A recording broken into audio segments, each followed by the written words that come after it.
मरहबा collection mall, readymade कपड़ों का भरपूर खजाना, jeans pant, T shirt, cargo pant, night pant, बच्चे और बच्चियों के लिए अच्छे खूबसूरत और उम्दा ड्रेस। पता याद रखें, जमूर हाई स्कूल मेन रोड, जैतून हजीन मस्जिद के पास।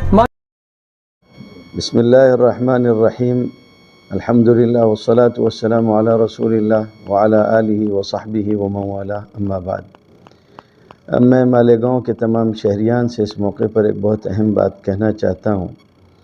ये बात याद रखिए कि बहैसियत मुसलमान हम लोगों को इसका ख़याल रखना चाहिए कि हम तमाम उमूर की अंजाम दही में शरीयत के पाबंद हैं। हमारी शरीयत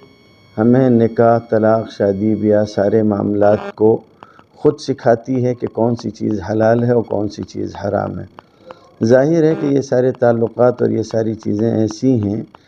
कि इनमें किताब व सुन्नत की रोशनी के ख़िलाफ़ अगर कोई जाता है तो उसके ख़िलाफ़ में बहुत ख़तरनाक हुक्म लगता है और वईद जारी होती है।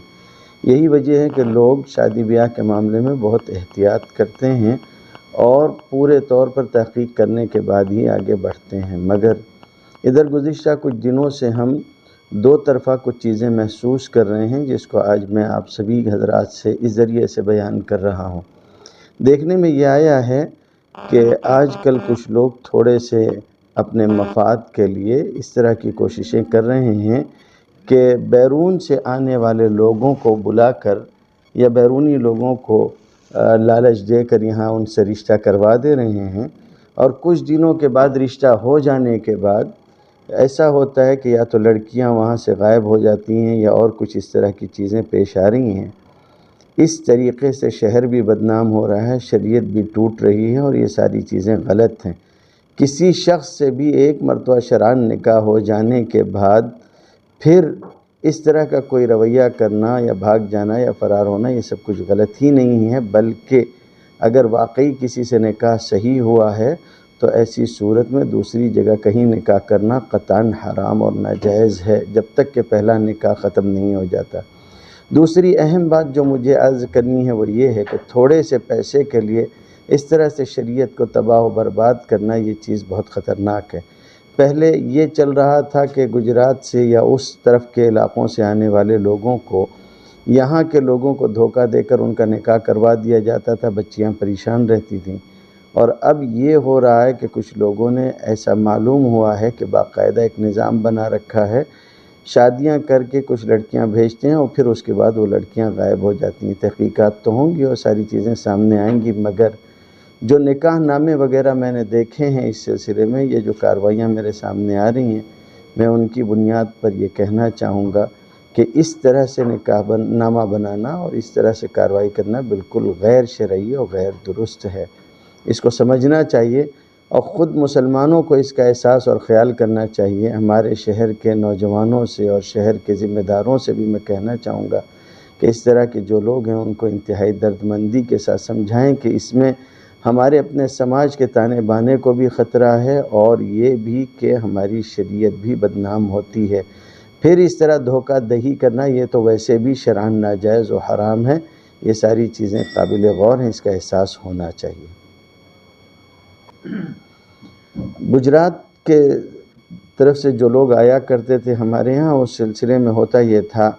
कि उनके हालात को और सारी चीज़ों को छुपा कर कुछ बीच के लोग उनका निकाह यहाँ ये बता कर कि भाई सब कुछ बहुत ठीक है और बहुत सारी चीज़ें अच्छी हैं, निकाह कर दिया करते थे। लेकिन फिर उसके बाद ये होता था कि मालूम हुआ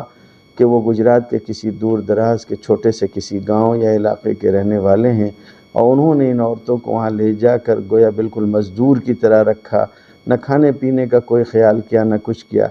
गुज़िश्ता चंद सालों पहले तक, यानी लॉकडाउन से पहले, तो ये सूरत हाल थी कि ख़ुद हमारे यहाँ 20 केसेस जो है वो ज़ेर बहस रहते थे और चलते रहते थे। सामने वालों से बात करना, उन मसाइल को हल करने की कोशिश करना, ये सारी चीज़ें चल रही थी। फिर उसके बाद गुरबैत मस्जिद में जो प्रोग्राम हुआ, तमाम ही जो है वो रिश्ते नाते लगाने वाले लोग जमा हुए, वहाँ भी हमने कहा था और ख़ुद हम ज़ाती तौर पे भी पूरे शहर में कहते रहे,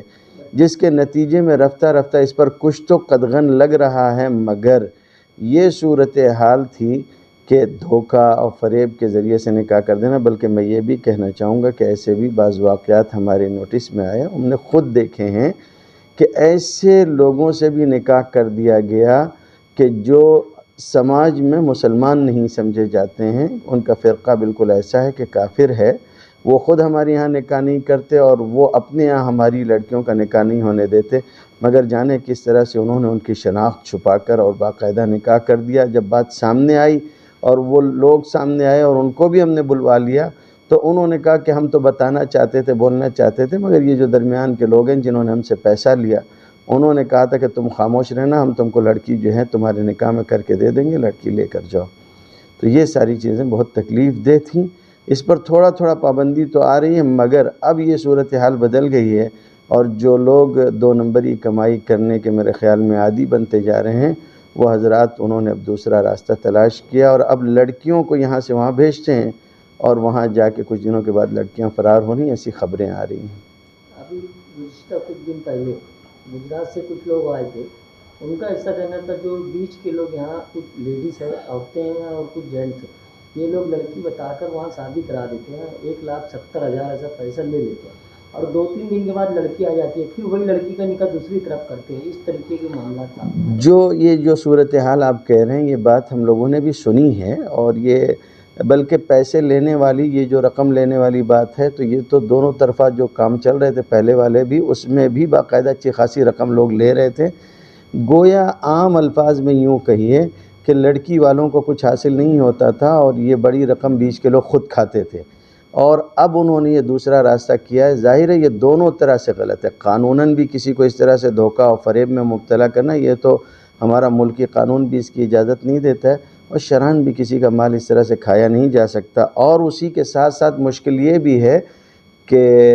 اگر کسی سے نکاح صحیح ہو گیا، مان لیجیے آپ نے کسی کے ساتھ بھیج دیا اور نکاح ہو گیا، 2-3 دن بعد یہ بھاگ آئیں اور طلاق نہ اور تیسری جگہ دوسری جگہ آپ ان کا نکاح کریں، تو یہ ویسے بھی شریعت سے کھلا کھلواڑ اور ناجائز و حرام ہے۔ بلکہ میں یہاں تک کہتا ہوں کہ اگر کسی کے نکاح میں رہتے ہوئے کسی اور جگہ اس طرح نکاح کرنے کو کوئی حلال سمجھتا ہے، تو مفتیان خود اس پر فتویٰ دیں گے کہ وہ شخص کافر ہو جائے گا، تو یہ بہت خطرے کی بات ہے۔